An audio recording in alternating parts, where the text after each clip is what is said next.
always thought my perfect partner would be a mix of Hal from Malcolm in the Middle and Phil from Modern Family. But now I'm thinking that you can also sprinkle a little Gomez in there. Tip 1. Seek the shade. They are sent to the Harmony Hut.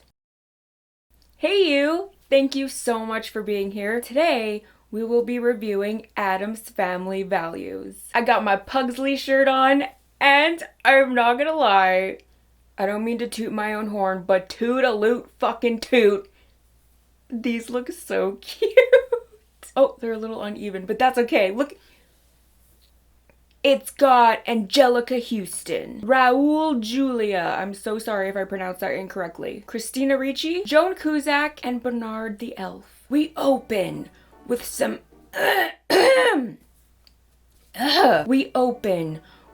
terrifying rooftop wailing. Let's gloss over the animal cruelty. Everyone is doing their own thing at the Addams family home when marvelous news. Morticia, played by Huston, goes into labor. It's torture, and another Addams is born.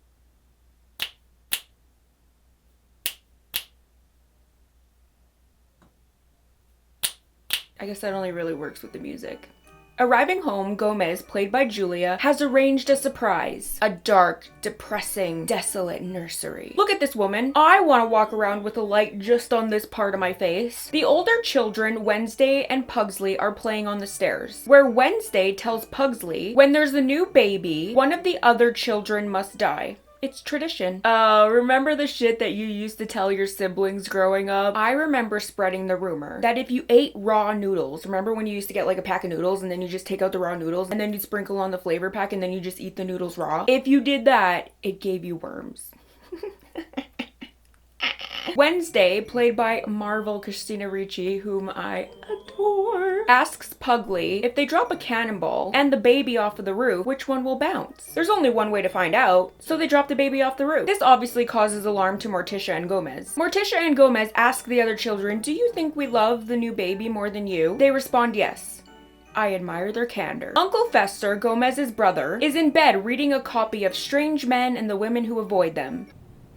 Highly recommend. Longing for love. The kids are just playing around with their new baby brother, you know, almost chopping off his head, you know, just teaching the new baby what it means to be a younger sibling. You know, totally normal. Gomez and Morticia are trying to be all romantic with one another, but keep getting interrupted by the stress of having 3 kids in the house. I want a partner like Gomez. Who wouldn't? I always thought my perfect partner would be a mix of Hal from Malcolm in the Middle and Phil from Modern Family. But now I'm thinking that you can also sprinkle a little Gomez in there. They all have very common qualities. They all love their family. They are unequivocally devoted to their partners. And most importantly, they're unapologetically their own quirky selves. To help the kids find their footing with the new family dynamic, they decide to hire a nanny. They try all the stereotypical nannies. They try the new age tree hugger nanny, the sassy black nanny, the Mr. Frond Mary Poppins-esque nanny. All are a failure. Then Debbie, played by Cusack, shows up. Fester is automatically infatuated and pines from afar. Debbie is introduced to Pubert. Did I mention that that's the name of the baby? Yeah, Pubert. She's introduced to Pubert, Wednesday, and Pugsley. She also meets Thing.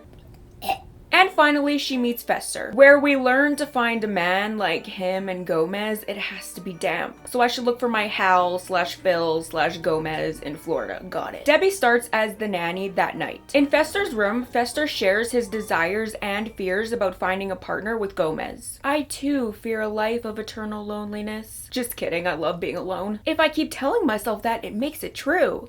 Gomez assures him that one day he'll meet someone very special, someone who won't press charges. In Debbie's room, she's watching America's Most Disgusting Unsolved Crimes. We see a woman profiled as the Black Widow. The Black Widow targets rich, lonely men, gaining their love, marrying them, and then on the wedding night kills them. Debbie is the Black Widow, and she looks great as a brunette, a blonde, and a redhead. We then see her many articles on Fester and see him on the cover of magazines such as Forbes and the Lifestyles of the Rich and Freakish. Uh-oh, Uncle Fester's in trouble. The next day, Debbie goes sneaking about the house, as you do when you're babysitting, where Wednesday is quickly skeptical of Debbie's interest in her uncle, which she expresses right to her face, and then exits the room with her eyes locked on her. Debbie decides that developing her relationship with Fester would be best acquired without the older children in the house. She secretly tells Gomez and Morticia that Wednesday and Pugsley want to go to summer camp. Arriving at summer camp, Wednesday is approached by Amanda and asked, "Why are you dressed like somebody died?" And Wednesday tells her, "Wait." The directors and owners of the camp for privileged young adults introduce themselves to the campers, expressing their vision for the summer, full of learning, growing, and just plain having fun. I'm not gonna lie, I would have loved to go to a fancy camp like this when I was a kid. My childhood experience did not include indoor bathrooms, canoes, and archery. They included old tents, tedious hikes, and parasites. They did include mean girls like Amanda though, so I guess it just goes to show you that you can't avoid that no matter how much you pay. Then we're introduced to Joel, the love interest of Wednesday. Bernard! Hey you, it's me, your favorite counselor here at Northern Evergreen Summer Wilderness Camp. Did you know that May is Sun Awareness Month? I'm here to give you some helpful, smart tips on sun safety. Tip 1, seek the shade. During peak UV hours, make sure to spot those shady areas and take a break from those hot, strong sun rays. Tip 2, don a hat. To protect your brain and keep you cool, wear a hat. And tip 3, the most important rule of all, wear sunscreen. Choose a broad spectrum sunscreen with SPF 30 or higher, and remember to reapply every few hours when outdoors, especially after taking a dip in the lake.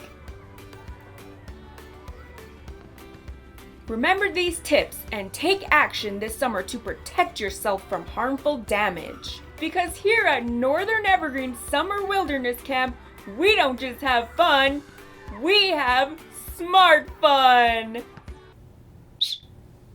Welcome back. Back at the Addams family house, Debbie is reading to Pubert and realizes that Fester is eavesdropping. And then she starts reading all double entendre-like. Fester has fallen for her hard, the silly little thing. Fester goes to see his brother to ask him and Morticia to go on a double date with him and Debbie. Random thought watching this. Do you also think that Jacob Elordi should act in a live-action origin story of Lurch? He already played Frankenstein's monster, so I don't know, maybe it'd be too closely related to pique his interest. In the ladies' room at the double date, Morticia assures Debbie that Fester likes her. He vomited on her, so it must be true. Back at camp, Amanda has the exact same headgear that I had, and Wednesday tells a terrifying ghost story of old noses growing back.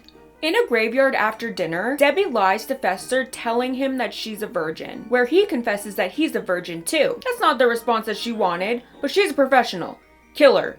She can work with it. She says that she's always dreamed of meeting someone untouched, to wait until her wedding night to make the ultimate sacrifice. Fester declares that he loves her. He'd pay, and then he gives her a big hug. Fester bursts into the house to tell Morticia and Gomez the wonderful news. No, it's not his rash. He and Debbie are engaged. At camp, Wednesday and Pugsley get the unspeakable news of the engagement. Amanda calls their family circus freaks, and when Wednesday and Pugsley decline to group hug, they are sent to the Harmony Hut. Wednesday's feelings for Joel grow stronger when she learns that Joel will die if his mom uses fabric softener. She has a pass for the wedding and asks him if he wants to go. He accepts and attends the macabre wedding. Fester and Debbie are married and leave for their Hawaiian honeymoon, where she tries to electrocute him. It doesn't work and she feels the pressure to be intimate with Fester. Debbie declares that after they have made love, that Fester can never see his family again.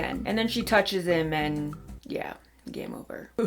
Arriving back from the honeymoon, Debbie gives Fester a truly horrible makeover, and Fester tells his family via postcards that he can never see them again, devastating the Addams. At camp, Joel is opening a new pack of schizos and serial killers, where wouldn't you know it, Debbie is featured as the Black Widow, and Wednesday is also cast in the camp play as Pocahontas. Gomez and Morticia go to see Fester at Debbie's house. They plead to see Fester, but Debbie lies, telling them no, he hates their guts. Morticia respects that Debbie has placed Fester under some strange sexual spell, but cannot forgive her use of pastels. And Debbie promptly kicks them out. Back at camp, Wednesday, Pugsley, and Joel are made examples of for not quite latching on to the camp spirit. And they're trapped back in the Harmony Hut with Disney movies and musicals.